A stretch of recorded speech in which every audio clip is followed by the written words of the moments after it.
For research or just out of interest, I've spent a lot of time exploring cemeteries, and recently I have come across one of the most fascinating memorial features that I have ever seen.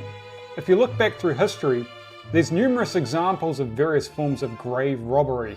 What would you do to protect the mortal remains of your loved ones? Most likely you're well aware of the plundering of the tombs of the pharaohs throughout Egypt. Perhaps you've been privileged as I have and you've even been inside those tombs yourself. But there's one that's a bit more contemporary that I've come across here in Scotland. I'm talking about the Mortsafes. I've done a fair bit of research looking at cemeteries, and it's something I'm always going to find time for. They are fascinating places. The Greek philosopher Diogenes once said something to the effect of, "When I'm dead, throw my body off the walls of the city and let the beasts devour me." Those words could ring true for many people, but at the end of the day, it's the living that care about the bodies of the dead. And that's a reality that the Mortsafes demonstrate perfectly. During the late 18th century, there was an increase in demand from medical schools, particularly in a place like Edinburgh, here in Scotland, for fresh cadavers or bodies. Often referred to as resurrectionists, body snatchers took to supplying the demand. The most famous of which is the case of Burke and Hare. This often meant digging up the bodies of people who had recently been buried. They weren't interested in decaying corpses, so this meant loved ones that had recently died. Unsurprisingly, people didn't particularly want to see the bodies of their loved ones dug up and sold off to medical schools. In order to stop the body snatchers, people came up with a few ingenious ideas. It's said that some families would place pebbles and flowers around the outsides of graves to be able to have a kind of indication if someone had been scouting them out, and others took more extreme measures. In some places they employed people to watch over the burial grounds. Some places constructed a mort house where the body would be placed inside until it had sufficiently decomposed before being buried.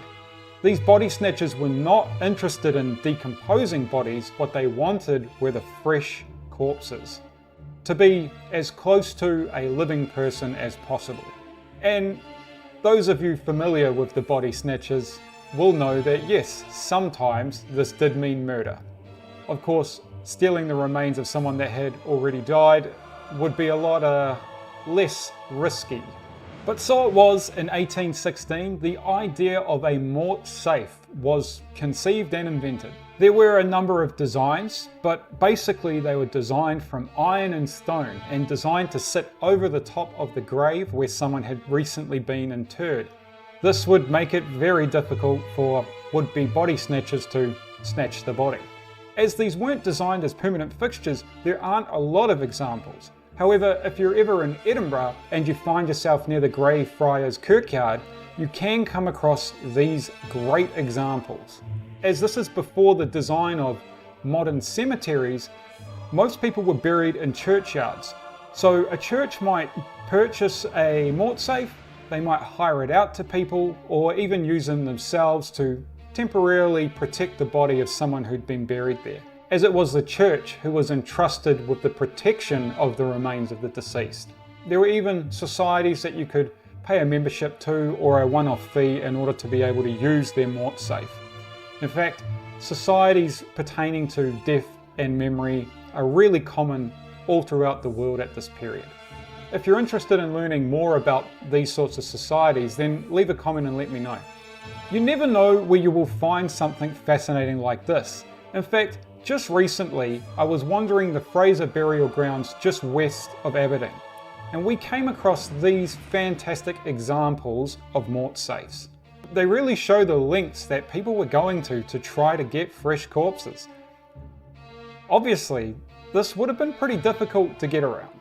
Although burial grounds and cemeteries can feel a bit dark, creepy and scary, they really are fascinating places, and I just love exploring them. If you'd love to see more videos about cemeteries, then make sure to leave a comment on what aspects you're interested in learning more about, and I'm more than keen to get into those.